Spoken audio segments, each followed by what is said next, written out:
Setelah beberapa waktu lalu, Trump mengultimatum Rusia untuk membuat kesepakatan damai atau gencatan senjata, baru-baru ini laporan dari Reuters menjelaskan bahwa Presiden Vladimir Putin diperkirakan tidak akan menerimanya karena dia tetap bertekad untuk mencapai sasaran militer, yaitu penguasaan penuh wilayah Donetsk, Luhansk, Zaporizhia, dan Kherson, sebelum mempertimbangkan kesepakatan perdamaian.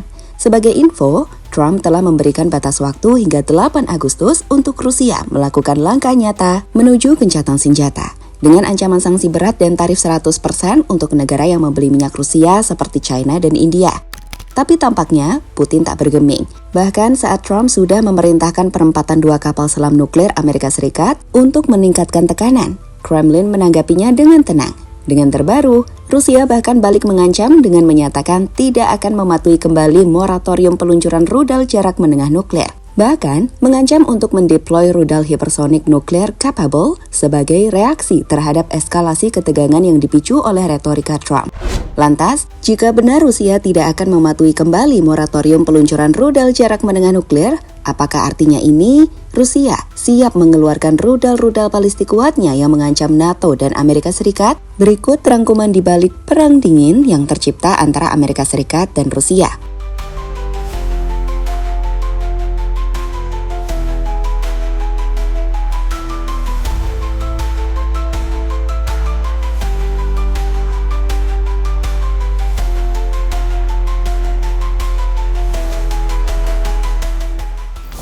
Donald Trump, Presiden Amerika Serikat, baru-baru ini menyampaikan ultimatum terbuka kepada Rusia.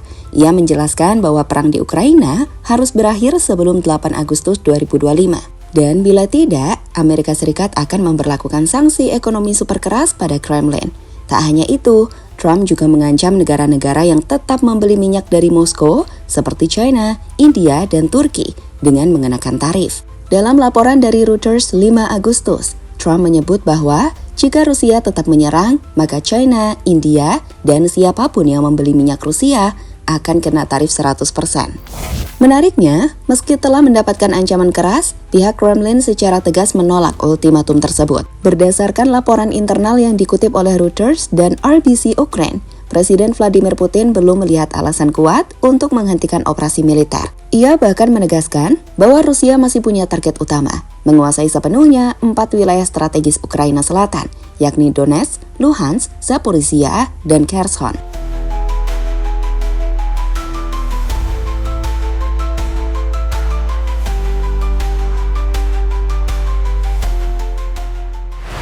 Pada prinsipnya, ancaman dari Trump berupa sanksi ekonomi dinilai pihak Rusia tak lagi memberikan pengaruh signifikan.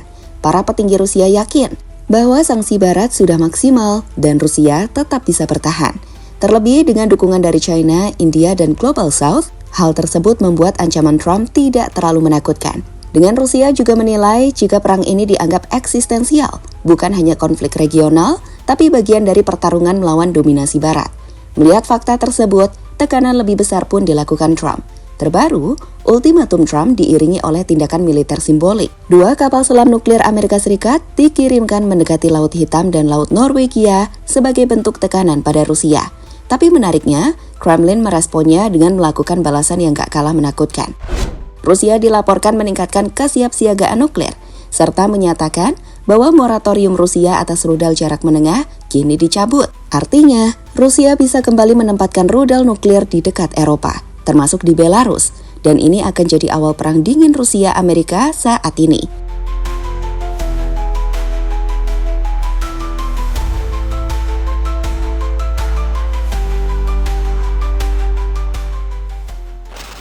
Rudal yang sangat menakutkan. Kementerian Luar Negeri Rusia mengumumkan pada hari Senin bahwa pihaknya tidak lagi merasa terikat oleh moratorium yang diberlakukan sendiri atas penyebaran rudal jarak menengah berkemampuan nuklir. Artinya, jika sebelumnya Rusia memasang pembatasan sukarela atau moratorium untuk tidak menggunakan rudal jarak menengah 500 hingga 5.500 km yang dapat membawa hulu ledak nuklir, kini mereka telah lepas pembatasan tersebut, yang artinya mereka bisa menggunakannya, atau dengan kata lain, mereka merasa bebas mengambil langkah pertahanan yang dianggap perlu, termasuk penggunaan dan pengembangan rudal serupa. Sebagai info, senjata semacam itu atau rudal jarak menengah telah dianggap sangat menakutkan dan mengganggu stabilitas karena membutuhkan waktu lebih singkat untuk mencapai target dibandingkan dengan rudal balistik antar benua. Salah satu contoh rudal tersebut adalah rudal jarak menengah Oreshnik yang baru, yang pertama kali digunakan Rusia terhadap Ukraina pada bulan November. Rudal ini sangat kuat, bahkan memiliki jangkauan yang dapat menjangkau seluruh Eropa. Lihatlah kecepatan dari rudal Oreshnik saat ditembak ke Ukraina pada November 2024 yang lalu.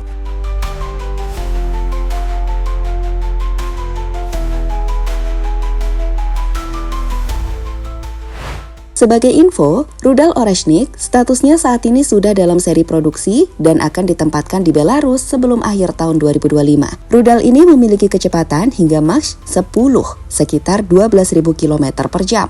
Membuat sistem pertahanan sulit atau bahkan hampir mustahil untuk mencegatnya.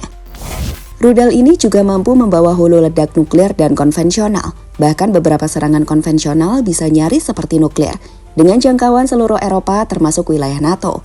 Putin pun telah memperingatkan Barat bahwa Moskow dapat menggunakannya terhadap sekutu NATO Ukraina yang mengizinkan Kiev menggunakan rudal jarak jauh mereka untuk menyerang wilayah Rusia.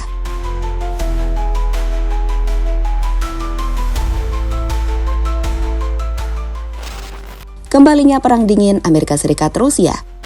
Secara simbolik dan strategis, dunia saat ini sedang mengulang dinamika konflik militer, ideologis, dan nuklir yang pernah terjadi selama era Perang Dingin 1947 hingga 1991, meski dalam bentuk yang lebih modern dan kompleks. Sebagai info, Perang Dingin sendiri adalah perang ideologi dan kekuatan militer antara Blok Barat, Amerika Serikat dan NATO, versus Blok Timur, Uni Soviet dan sekutunya. Perang ini tidak langsung, tapi diwarnai ancaman nuklir dan spionase. Nah, yang terjadi sekarang, Trump baru-baru ini mengirim kapal selam nuklir ke titik strategis, Eropa Timur dan Pasifik Barat. Pesan utamanya, kesiapan penuh dan tekanan maksimum terhadap Rusia. Dengan sebaliknya, saat Rusia mencabut moratorium INF, Rusia juga secara resmi mencabut pembatasan sukarela atas rudal INF. Menyatakan, perjanjian lama tidak relevan lagi. Dengan artian Rusia siap menanggapi dengan penempatan rudal nuklir taktis di Eropa dan Asia.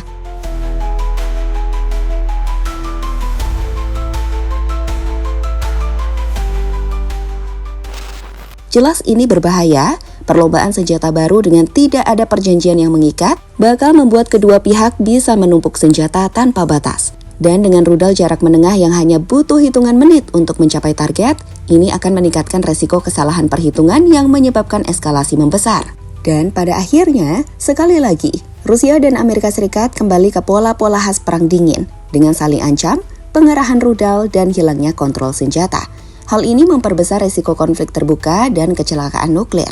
Jelas saat ini dunia menghadapi Perang Dingin versi 2.0, tapi dalam konteks multipolar, melibatkan bukan hanya NATO dan Rusia, tetapi juga China, Iran, dan Asia Pasifik.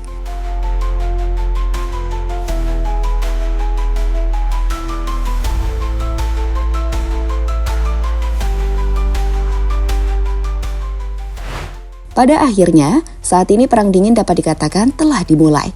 Rusia telah mematahkan rantai terakhir yang menahan penyebaran senjata nuklir di Eropa. Rudal-rudal hipersonik dengan kecepatan Mach 10 kini bebas melesat tanpa batas. Sementara Amerika Serikat melalui tangan Trump mengirim pesan, "Kami siap hadapi kalian dengan nuklir, dengan sanksi, dengan tekanan penuh."